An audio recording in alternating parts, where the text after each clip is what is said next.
இந்த வீடியோல Naruto Shippuden season 8 episode 159 நம்ம பார்க்க போறோம்.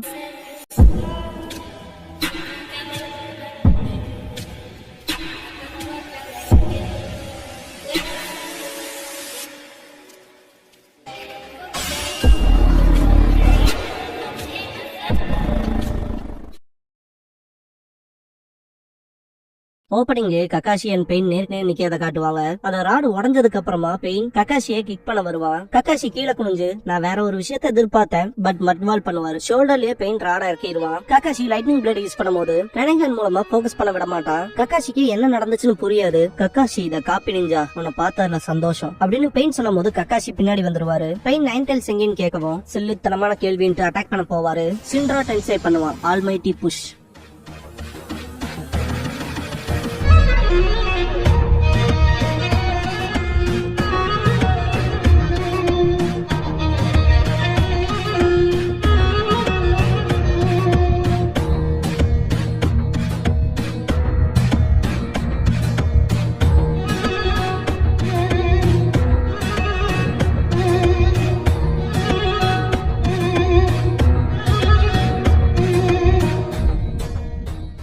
ஓப்பனிங் சாங் முடிஞ்சதுக்கு அப்புறமா பெயின் வெர்சஸ் கக்காஷிங்கிற இந்த எபிசோடோட டைட்டில் போட்டு ஸ்டார்ட் பண்றாங்க.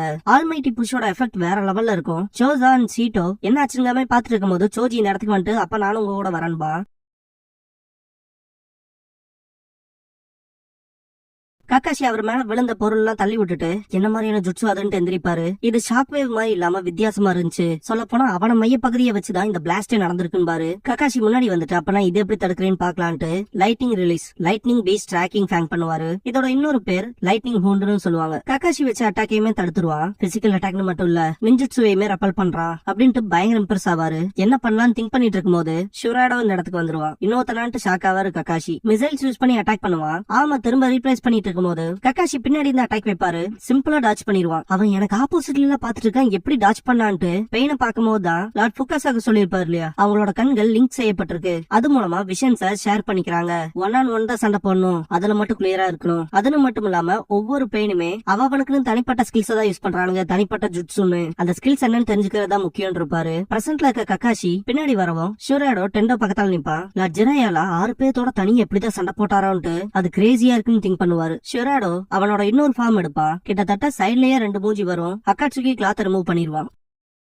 பெயின் பான்ஷோ டென்னிங் பண்ணுவான். இங்கிலீஷ்ல யூனிவர்சல் புல்லுன்னு சொல்லுவாங்க. கக்காஷி இதுதான் அவனோட எபிலிட்டின்னு அண்டர்ஸ்டாண்ட் பண்ணிட்டு செயின் யூஸ் பண்ணி தப்பிப்பாரு. இவனோட தனியா சண்டை போட முடியாது. கண்டிப்பா எனக்கு ரீஇன்ஃபோர்ஸ்மெண்ட் வேணும். அவங்களுக்கு இவனோட எபிலிட்டியை பத்தி தெரியப்படுத்தணும். என் உடம்பால ஹேண்டில் பண்ண முடிஞ்ச அளவுக்கு நான் தாங்கியே ஆகணும் அப்படின்ட்டு செயினை டைட்டா இழுத்து புடிச்சிட்டே இருப்பாரு. பெயின் எக்ஸ்ட்ரா ஃபோர்ஸ் கொடுக்கவும் கக்காஷினால ஒரு கட்டத்துக்கு மேல தாங்க முடியாம அந்த செயினை விட்டு கை நழுவிரும். கக்காஷி உடம்புக்குள்ள ஏறி இருக்கும் அந்த கத்தி. கடைசியில பார்த்தா அது லைட்னிங் ஸ்டைலோட ஷேடோ க்ளோனா இருக்கும். சோசா அண்ட் சோஜி பாத்தீங்கன்னா அவங்களோட பார்ஷியல் எக்ஸ்பான்ஷன் ஜுட்சு மூலமா அட்டாக் வச்சிருப்பாங்க. டெண்டோ தப்பிச்சிருப்பான். ஷிரோடோ மாட்டிருப்பான். ஒருத்தன் போயிட்டா ஒருத்தன் தான் மிச்சம். இல்லையா கக்காஷின்னு சோசா கேட்கும் போது அப்படிதான் விஷயம் நடந்திருக்கு. இது கொஞ்சம் சக்கராவே என்ன பிரிசர்வ் பண்ண வைக்கும்ட்டு எந்திரிப்பாரு. சோசா நீ ஓகேவான்னு கக்காஷி கிட்ட கேட்கவும் என்னமோ இருக்குன்ட்டு அப்படியே நடந்து வருவாரு. ஒரு டிராப் ஷேடோ க்ளோன் இல்லையான்ட்டு பெயின் கக்காஷி பண்ண விஷயத்த திங்க் பண்ணுவான். சோசா கக்காஷியை பார்த்துட்டு எதிரியோட எபிலிட்டி என்னன்னு உறுதி செய்யற வரைக்குமே ஒரு சப்ஸ்டியூட்டோ இல்லைன்னா ஷேடோ க்ளோன் ஜுட்சுவா தான் யூஸ் பண்றான். போன தடவை நாங்க டீம் அப் ஆகி போனப்பல இருந்து இப்ப வரைக்குமே அவன் மாறலேன்ட்டு கக்காஷியை திங்க் பண்ணுவாரு. எப்பவுமே ஸ்கில்டா இருக்கான். அதுக்கான அர்த்தம் அப்படின்னு யோசிச்சுட்டு இருக்கும் போது கக்காஷி சோசா பக்கத்துல வரவும் போதுமான சக்கரம் கிட்ட இருக்கான்னு சொல்லி கேட்பாரு கக்காஷி கிட்ட. சொல்ல போனா என்னோட லைட்டிங் ஸ்டைல் ஷேடோ க்ளோனை யூஸ் பண்ணி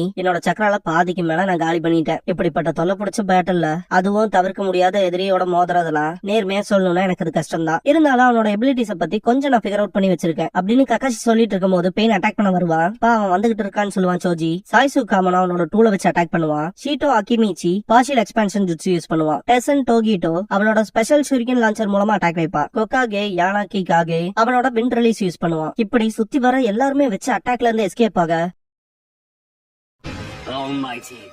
ஆல்மைட்டி புஷ் பண்ணுவான். கக்காஷி குனாயில ஸ்மோக் பாம் யூஸ் பண்ணி எஸ்கேப் ஆயிருவாரு. சோசா அண்ட் சோஜி கூட இருப்பாங்க. சோஜில ரொம்பவே மூச்சு வாங்குவான். சோசா கக்காஷி கிட்ட இப்ப அவன் பண்ண ஜுட்சு என்னன்னு சொல்லி கேட்கவும் அவன் நம்ம வைக்கிற அட்டாக்ஸ்ல இருந்து நிஞ்சுட்சு வரைக்கும் எல்லாத்தையுமே ரிப்பல் பண்றான். அதாவது புஷ் அண்ட் புல் மூலமா ஆப்ஜெக்ட்ஸ இழுக்கிறது அப்புறம் தள்ளுறது மூலமா. அது ஒரு மேக்னெட்டிக் லா மாதிரி இருக்கு.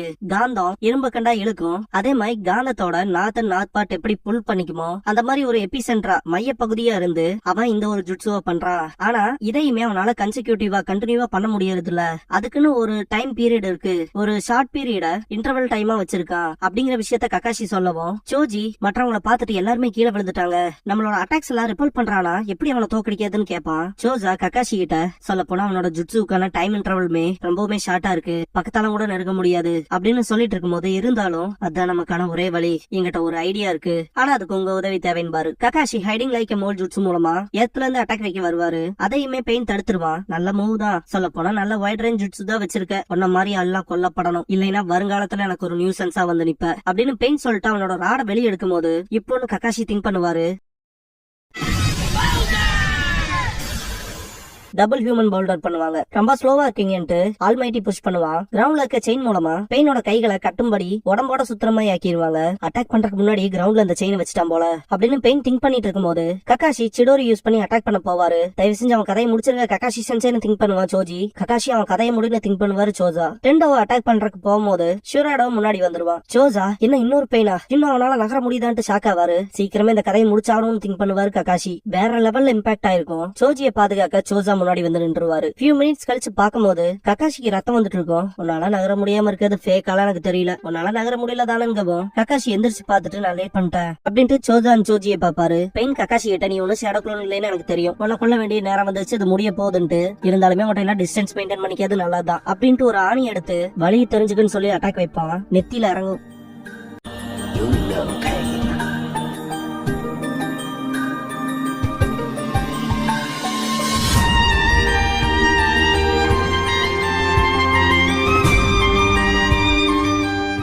இதுக்கப்புறமா சுராடே கிட்ட காட்டுவாங்க. ரொம்பவுமே மோசமான டேமேஜ் ஆயிருக்குன்ட்டு கட்சுயு மூலமா முடிஞ்ச அளவுக்கு ஷினோபிஸ்க்கான ட்ரீட்மெண்ட் கொடுப்பாங்க. பெயின் கிட்ட காட்டுவாங்க. சுரடாவை பார்த்துட்டு கிளம்பிடுவான். சோஜி கண்ணை முடிச்சுட்டு அவங்க அப்பாவை பார்த்துட்டு கக்காஷி சென்சேன்ட்டு பாப்பான். லீஃப் ஹாஸ்பிட்டல்ல காட்டுவாங்க. சக்குரா ஃபர்ஸ்ட் எய்ட் பண்ணிட்டேன், அவனோட கைய பாருங்கன்னு சொல்லிட்டு இருக்கும் போது இருக்கா இன்னொரு காயம்பட்டவரை கூட்டிட்டு வந்திருக்கேன் பாரு, இதோ அங்க படுக்க வைங்க, நான் வந்து பாக்குறேன் பா சக்குரா. சோஜி அவங்க அப்பாவோட உடம்பு கிட்ட இருந்துட்டு அப்பான்னு அழுதுட்டு இருப்பான். கக்காஷி இதெல்லாம் அப்புறம் பாத்துக்குவியாமா, முதல்ல போய் லேடி ஹொக்காகே கிட்ட பெயினோட அபிலிட்டியை பத்தி தெரியப்படுத்து, சீக்கிரம் போ ஓடுறா அப்படின்னு பாரு. சோஜிக்கு போறதுக்கு மனசே இருக்காது, அழுதுட்டே இருப்பான். கக்காஷி சோஜாவோட தியாகத்தை மோசமான நிலைமைக்கு தள்ளிடாத, சீக்கிரம் போன் பாரு. ஷிரோட அழுதுட்டு இவ்வளவு பெர்சிஸ்டன்டா இருக்கீங்களேடான்பா. கக்காஷி சிப்பராவ நகரான மாதிரி டென்ஷன் ஆவாரு. வெளியே மிசைல் கொண்டு வருவான். கக்காஷி அவன் சோஜிக்கு எய்ம் பண்றான்னு திங்க் பண்ணும்போது அப்ப அங்க பாருங்க வாங்க போலாம் அப்படின்னு கத்துவான் சோஜி. நீங்க எனக்கு பண்ணது எல்லாத்துக்குமே தேங்க்ஸ், இப்ப நீங்க என்ன பாருங்க அப்படின்ட்டு இந்த இடத்த விட்டு சோஜி கிளம்பும் போது எங்கிட்ட இருக்க மீதமான சக்கராவை வச்சு இவனோட மொத்த உடம்பையுமே அழிக்க முடியாது, சப்போஸ் அந்த ஜுட்சுவை பண்ணாலுமே என்னோட ஸ்டாமினால இருந்து எல்லாமே சுத்தமா போயிரும் என்னோட வாழ்க்கையே அப்படின்னு கக்காஷி திங்க் பண்ணும்போது ஜோஜி ஓடுவா. அந்த மிசைல் கிட்ட இருந்து எஸ்கேப் ஆக துரத்துக்கிட்டே இருக்கும். கக்காஷி உயிரோட இருக்கவங்களுக்கு இந்த இன்ஃபர்மேஷனை தெரியப்படுத்தணும், ஹிடன் லீஃப் வில்லேஜை காப்பாத்த இதை விட்ட வேற வழி இல்லைன்ட்டு மாங்கேக்கியோ ஷரிங்கான் யூஸ் பண்ணுவாரு. அந்த மிசைல் வேற ஒரு டைமென்ஷனுக்கு போயிடும். இத நோட் பண்ண பெயின் புரிஞ்சுது, இதுக்கு முன்னாடி வச்ச அட்டாக்கையுமே அதே தோஜுட்சு மூலமா தான் அவன் தடுத்திருக்கான் அப்படின்னு திங்க் பண்ணும்போது ஷூராடாவோட உடம்பு விழுந்துரும். சொல்ல போனா இது எனக்காகவும் தான் ஒபிட்டோன்னு திங்க் பண்ணுவாரு கக்காஷி. கக்காஷியோட எங்கர் வெர்ஷனை காட்டுவாங்க. ஒபிட்டோ கிராமத்துல இருக்கவங்க உன்னை என்ன சொன்னாலும் நீ ஒரு கிரேட் ஜோனி, நான் சாக போறேன், ஆனாலுமே நான் உன்னோட கண்களா இருந்து உனக்காக வருங்காலத்தை பார்க்க போறேன், என்ன பாத்துக்க கக்காஷி அப்படின்னு ஒபிட்டோ சொன்ன விஷயங்களை காட்டுவாங்க. கக்காஷி எவ்வளவு தூரமா வந்துருச்சு, உன்னோட கண்களா இருந்து வருங்காலத்தை பாத்திருக்கேன், ஆனா என்ன பாதுகாக்க முடியல, நான் செஞ்சு கொடுத்த சத்தியத்தை உடைச்சிட்டேன் அப்படின்னு கக்காஷி திங்க் பண்ணும்போது ஒபிட்டோவும் ரெண்டும் கக்காஷியோட கையை பிடிச்சு தூக்கிடுவாங்க. ஒபிட்டோ ரின் சென்சே அப்படின்னு கக்காஷி திங்க் பண்ணும்போது 3 பேருமே கக்காஷியை விட்டு போயிருவாங்க. சீக்கிரமாவே உங்களோட வந்து நான் சேர போறேன்ட்டு கக்காஷி நடந்து வரும்போது இது நீதான கக்காஷின்னு வாய்ஸ் கேட்கும். நீங்க எங்கதான் இருக்கீங்களான்னு சொல்லிட்டு கக்காஷி பக்கத்தால போவாரு. உன்னோட கதையை சொல்றேன்னு சொல்லி கேட்கவும் கண்டிப்பா, ஆனா அது பெரிய கதை, எனக்கு டைம் வேணும் பாரு. கக்காஷி பார்த்தா சாக்குமோ ஹாட்டக்கேவா இருப்பாரு கக்காஷியோட அப்பா. சரி பரவாயில்லைன்னு பாரு. கக்காஷி அவங்க அப்பாவை பார்த்த சந்தோஷத்துல சொல்றான் பாட்டு சிரிப்பாரு. சுனடை கிட்ட காட்டுவாங்க. ரொம்பவுமே ஷாக் ஆவாங்க. சுத்திட்டவங்கள என்னன்னு கேட்கும் போது கட்சியோ கக்காஷியோட உடம்புல அட்டாச் ஆயிருக்கும். கக்காஷி செத்த விஷயத்த நினைச்சு செம கடுப்பாவாங்க. கட்சியோ மோஸ்ட் ஆஃப் த பீப்புளோட அட்டாச் ஆயிருச்சு அப்படின்ட்டு செம கடுப்புல செவுத்துல குத்துவாங்க. அந்த செவரு உடஞ்சு அப்படியே நொறுங்கும். சாரி கேட்டுட்டு இதை கண்டினியூ பண்ணலாம்பாங்க. சோஜி இந்த இடத்துக்கு வந்துட்டு லேடி சுனாடே நம்ம எத்திரியோட எபிலிட்டில உன்ன தெரிஞ்சிருக்கோன்ட்டு வருவான். சுனாடே என்னன்னு கேட்கவும் அவன் மேல் 25-30 வயசு இருக்கும். அரையளம்னு பார்த்தா 6 இடத்துல மூக்கு குத்தி இருக்கான். ஸ்டட்ஸ்னு 7 குத்தி இருக்கான் காதுல. அவனோட ஜுட்சு எபிலிட்டின்னு பார்த்தா மேக்னெட் மாதிரி அட்ராக்ஷன் எடுத்துக்கிறான். அதே மாதிரி அவனை சுத்தி இருக்க எல்லா விஷயத்தையுமே எதுக்குறான் ரெப்பல் பண்றாங்க விஷயத்த சொல்லுவான். அவனால சுத்தி இருக்க ஆப்ஜெக்ட்ஸை எடுத்துக்க முடியுது. அதே மாதிரி நிஞ்சுட்சுல இருந்து எல்லா அட்டாக்கையுமே அசால்ட்டா ரெப்பல் பண்றான் அப்படின்னு சோஜி சொல்லிட்டு இருக்கும்போது ஆன்பு பிளாக் ஆப்ஸ்ல எல்லா விதமான அட்டாக்கையுமான்னு சொல்லி கேட்பான். ஆமா, இருந்தாலும் அவன் அந்த ஜுட்சுவை யூஸ் பண்ணும்போது அவனுக்கான ஒரு இன்டர்வலா 5 செகண்ட் இருக்கு அப்படின்னு சோஜி சொல்லும் போது வெறும் 5 செகண்ட் தானு யோசிப்பான். ரிப்போர்ட் பண்ணி நல்ல வேலை செஞ்சு சோஜி, நம்மளோட தியாகம் எல்லாம் சீக்கிரமா கம்மியாகும். கட்சி மூலமா இந்த இன்ஃபர்மேஷனை சீக்கிரமா பாஸ் பண்ணணும் அப்படின்னு லேடி சுனாடே கத்தவும் சரின்பாங்க. டீம் சோஜா ககாஷி சென்சேக்கான பேக்கப் கொடுத்தாங்க. 2 எதிரிகளுக்கு எகென்ஸ்டா. சொல்ல போனா அவங்கல்ல நான் ஒருத்த மட்டும் தான் உயிரோட இருக்குன்ட்டு அழுவான் சோஜி. சுனாடே சோஜி கிட்ட சோஜா கிட்ட போய் அவனை ஹாஸ்பிட்டல்ல சேர்த்துரு, அவனை குணப்படுத்தலான்னு சுனாடே சொல்லவும் அப்ப உயிரோட தான் இருக்கான்ட்டு ஆச்சரியப்படுவான் சோஜி. கண்ணீர் விட்டு கதறிட்டு ககாஷியை பத்தி கேட்பான். கிளம்பு சோஜின்றுவாங்க.